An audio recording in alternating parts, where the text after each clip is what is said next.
नमस्कार, शिक्षालय में आप सभी का बेहद स्वागत है। मेरा नाम है रेणु यादव। यूजीसी नेट में पेपर नंबर 2 अगर आप एजुकेशन ले रहे हैं तो ये लेक्चर आपके काम का है।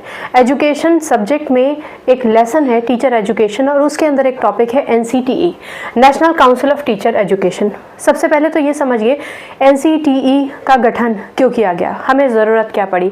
जब कोठारी कमीशन आया 1964 से 1966 तक तो ये देखा गया कि टीचर को जो एजुकेशन दी जा रही है वो बहुत ही रिजिड है और उसमें बहुत सारी ऐसी चीज़ें हैं जो रिवाइज करने की ज़रूरत थी। तो इन सब चीज़ों को मद्देनज़र रखते हुए NCTE को एस्टैब्लिश किया गया। अब आप इसमें कुछ चीज़ें ध्यान रखेंगे। एक तो NCTE का एस्टैब्लिशमेंट 1973 में हुआ था, ठीक। अब एक एक्ट है NCTE एक्ट के माध्यम से, act of parliament, NCTE act आया 1993 में। NCTE एक्ट 1993 में आया और NCTE एक स्टैच्यूटरी बॉडी बन गई है 1995 में, ठीक है। अब हम थोड़ा सा आगे बढ़ गए हैं क्योंकि इससे पहले ही प्रोग्राम ऑफ एक्शन 1988 से शुरू हो गया था। प्रोग्राम ऑफ एक्शन का क्या मतलब होता है?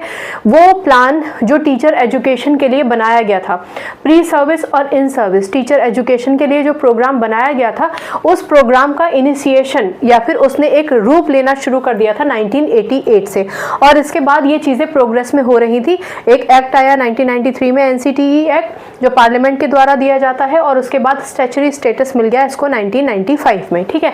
चलिए, अब इसका काम क्या है, ये NCTE करता क्या है? तो सबसे पहले ये समझिए कि क्योंकि यहाँ पर लिखा हुआ है नेशनल लेवल पर, आप ये समझिए नेशनल लेवल पर एक काउंसिल बनाया गया टीचर को एजुकेट करने के लिए।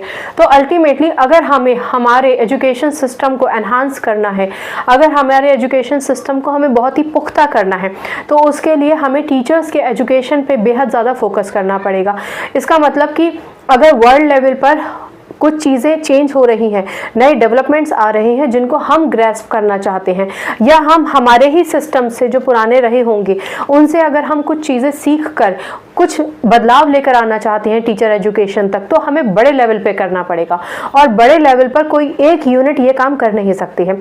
इसलिए NCTE अब 750 सेंटर्स इंस्टीट्यूशंस हैं, ठीक है ना।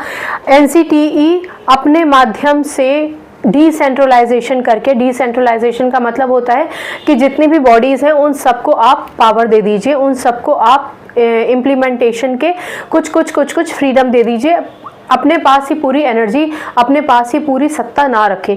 ये ठीक वैसे ही है जैसे हमारे घर में कोई कार्यक्रम हो तो एक व्यक्ति सारा का सारा दारोमदार अपने हाथ में नहीं लेता, हम काम को बांट देते हैं। तो डिसेंट्रलाइजेशन करना, ठीक है। आज की डेट में 750 इंस्टीट्यूशंस हैं